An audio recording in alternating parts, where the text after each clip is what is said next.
Ladies and gentlemen, after a tough and grueling rollercoaster of a season, the time has come to evaluate QPR's first team squad and decide who Martí Cifuentes should keep, sell, release or loan out of the club in the summer 2024 transfer window. I'm going to be splitting this review into two videos. First, we're going to have goalkeepers and defenders, and then second, we're going to have midfielders and forwards. I'll not only be going over each player individually and giving my opinion, but I also put a poll out for each player on Twitter as well. So I'll be comparing my answers with a slice of the Queen's Park Rangers fan base as well. I won't be looking at potential replacements in this video, but if that is something that you would like to see, then do let me know in the comments. And if you enjoy this first part, then don't forget to like and subscribe as well. Now, before we get into it, let's look at our situation overall. According to Transfermarkt, the contracts of at least 10 QPR players are expiring this summer. I think there's actually a few more not listed here too, like Murphy Mahoney, Stephen Duke McKenna and Joe Gubbins. Pair that with the fact that we'll have 2 loan players returning to their parent clubs, and it's safe to say that this is going to be a summer of considerable change at Rangers. There are some suggestions that there might be a bit more leniency in our summer budget this time round, with 1 year dropping out of the FFP cycle, though the extent of that headroom is yet to be seen. There's also the potential that Abere Eze is sold by Crystal Palace, and of course QPR will receive 20% of any transfer fee, so that could really change how our summer business pans out. The trouble is, I don't think we can be too reliant on that. Budgets were very tight this season, and I imagine they will still stay pretty tight next season unless sales are made. And with that in mind, I've tried to approach this squad review with as little sentiment towards the players as possible. This squad doesn't exactly boast a huge amount of sellable assets, and so I think where we can produce some budget for Martí this summer, we definitely should. It's also worth noting that despite the incredible turnaround under Martí, this is a squad that was in a relegation battle for a good portion of the season. That means it needs breaking up and improving where possible, and to do that we're going to have to produce some budget from somewhere. Even if that does mean losing some of our more favoured players to benefit a wider overhaul of the squad. So let's start at the back today and make our way forwards, kicking off with our goalkeepers, all 4 of which happen to be out of contract this summer. And please note that any stats that I quote in this video are accurate as of Thursday the 2nd of May, the day I'm recording, so this doesn't include our final match against Coventry. First up, we have QPR's number 1 this season, Asmir Begovic, who made 45 appearances in the league and kept 13 clean sheets. Begovic joined the club last summer on a 1-year deal after Dieng was sold to Borough, and is presumed to be on the highest wages in the squad. If you've watched my videos before, then you'll know that he's a player that I've been fairly critical of over the course of the season. As the club's captain and at the age of 36, I'd hoped that he would bring calm and experience to this side. But he's not a particularly vocal player on the pitch, and he did cause a number of errors that cost us points. I often felt that if a player could put the ball in the corner, then they had a very good chance of scoring against Begovic. And don't get me started on Plymouth away. And despite his 13 clean sheets, my opinion on him is backed up with some stats. His average of 2.71 saves per match is in the bottom half of Championship keepers, and his save percentage of 68% was average. But credit where credit is due, he did keep us in some games too. 8 of the matches he kept clean sheets in, we won. At the end of the season alone, Swansea peppered us and he preserved our 1-0 lead. He made some crucial saves in the 1-0 win at home to Preston, which were just as vital as Dice's goal. And against Leeds United, he denied multiple shots on target. So for that, I say hats off, and he did play his part in keeping us up this season. But it should ultimately be a thank you and goodbye from here. I think we need a younger, more agile keeper next season. One that we can build with beyond just a single season. And for that reason, I'm going to say release. As did 95.4% of fans who completed my poll on Twitter. Next up, we have Jordan Archer. The 31-year-old keeper joined Rangers in the 2021-22 season, featuring in 3 cup games that year before sustaining a long-term shoulder injury in the penalty shootout against Rotherham in the FA Cup. He made no appearances last season and featured just once this season 45 minutes against Norwich in the first round of the Carabao Cup. Now, he's not a player that's going to get a look in at number one, but I would be happy for him to stay if he was happy to be on a low wage, and that's mainly given we do have 4 goalkeepers out of contract this summer. We don't really want to be bringing in 4 new keepers, especially when we're going to need a new number one. 72.3% of the poll said that they would release him, which I would agree with if the wages are a problem, but if not, I'd keep him around as a backup. 22-year-old Joe Walsh joined Gillingham's academy at the age of 9 and worked his way up before joining QPR midway through the 2020-21 season and becoming a regular feature in our development squad. Last season he spent time on loan at Hampton and Richmond, Dorking Wanderers and Maidenhead United, keeping 5 clean sheets in 19 appearances. This season, he made his first team debut for QPR, replacing Archer in the second half of that Carabao Cup game against Norwich before the Canaries scored in the 99th minute. In December, he spent a month on emergency loan at Accrington Stanley, keeping 3 clean sheets in 10 matches. He's still young for a keeper at just 22 years old, and so he still could get a chance at QPR yet. And 76.1% of the poll agreed. Fellow 22-year-old Murphy Mahoney is our last goalkeeper to review. Mahoney joined Rangers in 2012 from Wycombe Wanderers when their academy shut down at the time. During 21-22, Mahoney spent time on loan at Welling United, Bath City and Stratford Town, making 9 appearances. And those of you that will remember our goalkeeper injury crisis that season will recall that he was forced into the first team, making his first team debut in a 2-1 loss against Preston North End, becoming our 5th first team keeper of that season, replacing the injured Kieran Westwood. I have to say, despite those scorelines, he made some excellent saves in both of those games, and so I'm not surprised to hear his praises being sang by the Swindon Town fans when he joined them on a season-long loan last August. He was Swindon's number 1 during this period, keeping 4 clean sheets in 25 appearances, until his time at the club was unfortunately cut short when he sustained a hamstring injury against Tranmere Rovers. Little has been given in the way of an injury update, but I really would like us to keep him around. He's the young keeper that I'm the most excited about, and it sounds like he was really pushing on at Swindon before that injury. 49.2% of QPR fans agreed that they would keep him, with 29.2% saying they would loan him out. Right, it's time to move on to our defenders, and Osman Kakai is up first. The 26-year-old has been at the club since the age of 9. He's worked his way up through the academy before getting his first professional contract in 2015, and since then he has made over 100 appearances for the club. But I'm not alone in saying that unfortunately this is a definite release for me, and 95.4% of fans agreed on Twitter. I can't deny his effort and commitment to Rangers, but he is a player that is simply not good enough to play for us. Ferdinand's decision to hand him a 4-year deal alongside Hämäläinen remains extremely questionable, and the fact that he remained in our first team for a large portion of 2023 was even more staggering. I don't need to go into too much detail, but he is too unreliable to be our first team right back. And it's no coincidence that our defence improved considerably under Cifuentes once he was removed from the side. So for both parties' sake, this is a release for me.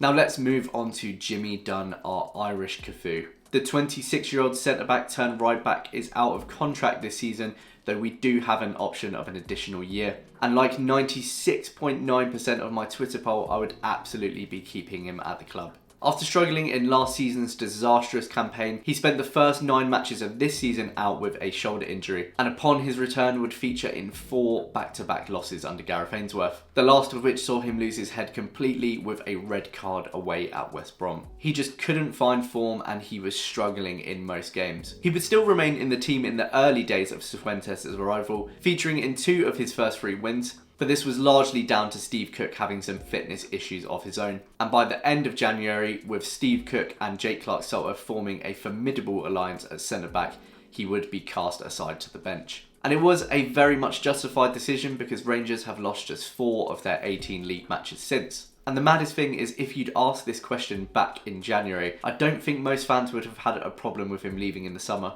But it's not just that centre-back tweak that made the difference to our defence in 2024. Because just 5 matches after Dunn was dropped to the bench, he would replace Reggie Cannon at right back, and he has been a revelation there in the 15 matches since. The switch initially came because despite an uptick in our form in mid to late January, there was the horrific 1-0 loss away at Stoke City, our 2-2 at home to Norwich, and the 1 goal conceded at Blackburn, and Cannon had been struggling defensively, particularly in the box. And Marty's unconventional decision to put a centre-back in at right-back worked instantly, being rewarded with a clean sheet in our 1-0 win away at Bristol City. The strangest part is that it's not just defensively why it worked either, because who knew it, but Dunn is actually pretty good at overlapping the winger, and he adds a real presence in the air in the opposition's box from set pieces and throw-ins. And of course, this Jimmy Dunn nonsense at right back all came to a head with his 92nd minute volleyed winner at home to Birmingham City. Dare I say it, the best Rangers goal since Zamora at Wembley, and probably the defining moment of our survival. If you weren't convinced by the reinvented Jimmy Dunn by this point, you were now.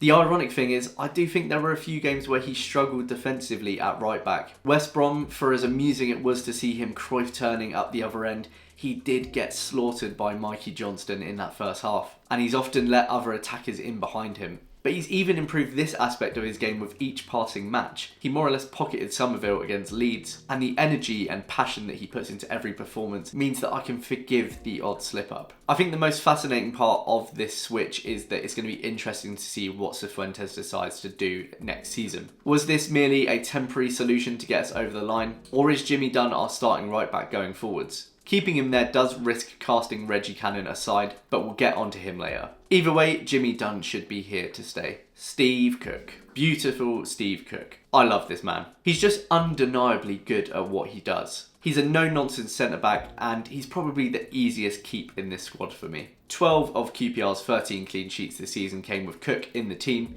and so did 13 of our 14 wins. Add in 2 crucial volleyed goals in back-to-back matches, the leveller against Birmingham and the winner against Swansea, and what's not to love? We were linked with Steve Cook back in the January of Warburton's final season before he decided to go to Nottingham Forest, and I often wonder what might have been had he joined us at that stage. Oh well, he's here now and he has to stay. He's an easy keep, as 98% of you agreed, and I think he should be captain next season.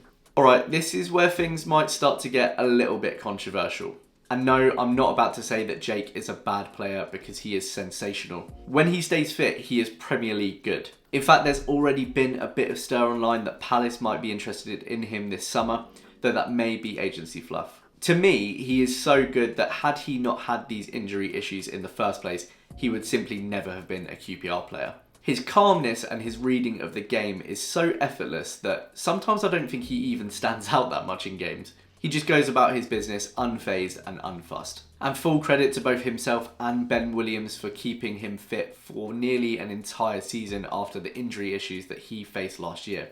But if a good offer comes in this summer, we should take it. As I said at the start, with the number of players out of contract this summer, this squad needs reinventing. We did some smart business with very limited cash back in January, but there is no doubting what a bit of cash could do to this side. I would love for him to stay and build with us for another season, but we have to know when to sell our assets. And with 2 years left on his contract, we should be able to command a decent fee if clubs come knocking this summer. We've missed the window of opportunity to sell on so many players over the last few years. Just look at Willock leaving on a free this summer. And the fact that we brought in Jake Clark-Sower on a free and he's turned out to be this good is proof that it can be done, and we should be repeating the cycle. I do think interested parties may wait a little bit longer than this summer just to see if he stays fit. But I am going to say sell, unlike 81% of the poll, though I do hope that we get to enjoy him just a little bit longer. Morgan Fox joined the club last summer on a free, and although he's only made 19 appearances, I think he's a pretty reliable performer. He was actually a constant in our backline until he sustained an injury against Coventry, and although he struggled for game time under Marty, he still does a job. He was a great addition at left back against both Swansea and Plymouth, and he's just a really steady head to come on and see out games. I don't see him being a regular starter next season, but I think he does have a role to play, and I think he's a great backup to have in the squad. So like 90% of the poll, he is an easy keep for next season. Now, Reggie Cannon. He's a real tough one, I think. When he arrived unexpectedly at the end of September, I was just so relieved that we had a right back in the squad that wasn't Kakai.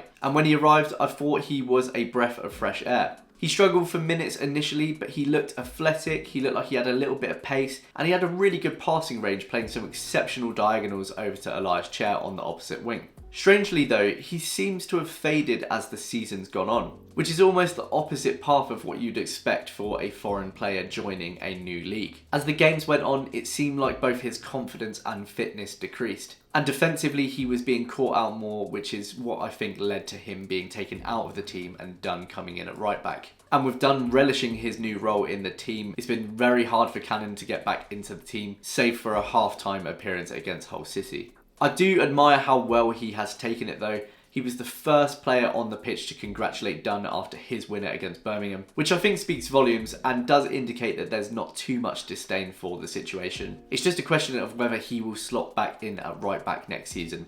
I do think he'll be in Marty's plans, so like 75% of the poll, I would keep him. 21-year-old Ziad Lakesh made 20 championship appearances for QPR over the course of the season, though it was only Blackburn at home when Gareth Ainsworth decided that it was a brilliant idea to put a young left back at right back, only for us to get slaughtered 4-0, that he played more than 63 minutes. The majority of his appearances have been late introductions to either gamble and try and get a winner, or to close out games, with none standing out more than his 88th minute introduction against Stoke City, with his drive into the box and cutback leading to Ben Pearson's own goal, which sealed QPR's first home win since March 2023 and the first of the Marcy Cifuentes era. That is a standout moment in what has been otherwise limited minutes, save for 90 minutes in the FA Cup against Bournemouth, but the fact that Marty has often deployed the left back as a midfielder may tell you where his future lies. 64% of you said keep, and I have to agree, I think there is still more for him to offer. Kenneth Powell, for a good while, was our top scorer this season with 4 goals and an assist, which must be the most for a QPR fullback in some years. And he's been a fairly consistent and reliable performer for QPR over his 2 years at the club, missing just 8 of 92 league fixtures. And his late equaliser against Huddersfield in January can't be underestimated for its role in keeping us up. But I do find Powell quite a mixed bag. Despite improving on his attacking returns, I thought that until the Leeds match, his link-up play down that left-hand side had gotten worse. And there was a consistent run of games at the turn of the year when he simply couldn't beat the first man with a cross. You could say that's because defending is his priority, but I think his defending dropped off a little bit too. He regularly stands off of wingers rather than shutting them down, and I think that played a large part in him being dropped against Swansea. But on the flip side, he has been in the side for 12 of QPR's 13 clean sheets, just like Steve Cook. And you could have a far worse player than Powell at fullback. Now, 87% of the poll said that they would keep him, and I'm not against it. But with 1 year left on his 3-year deal, and if he's not keen to extend, I think we're getting into Sale territory. He's a left back that can bag a few goals and can get forward. And that should be appealing to some clubs, so I think if we can get money for him, we should reinvest it. Like Clark Salter, I think he's one of very few sellable assets in this squad. So I would entertain a decent offer if it comes. But if one doesn't come in and he's our left back next season, I'm fine with that too. 23-year-old Aaron Drew found himself in the first team for 6 matches at the end of last season under Gareth Ainsworth when few fullbacks were available.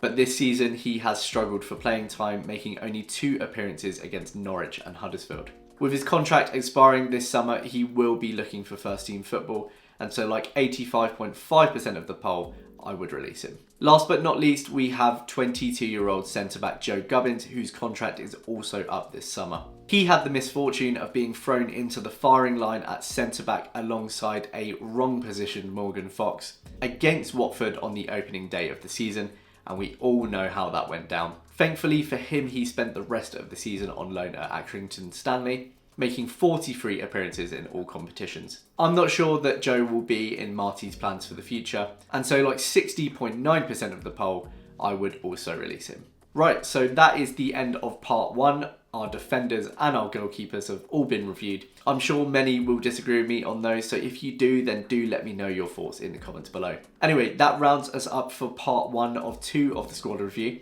In the next part, I'll be evaluating our midfielders and forwards, so do keep an eye out for that one. If you'd like to be notified when that next part is ready, then do hit the subscribe button, and I'll catch you next time. Cheers!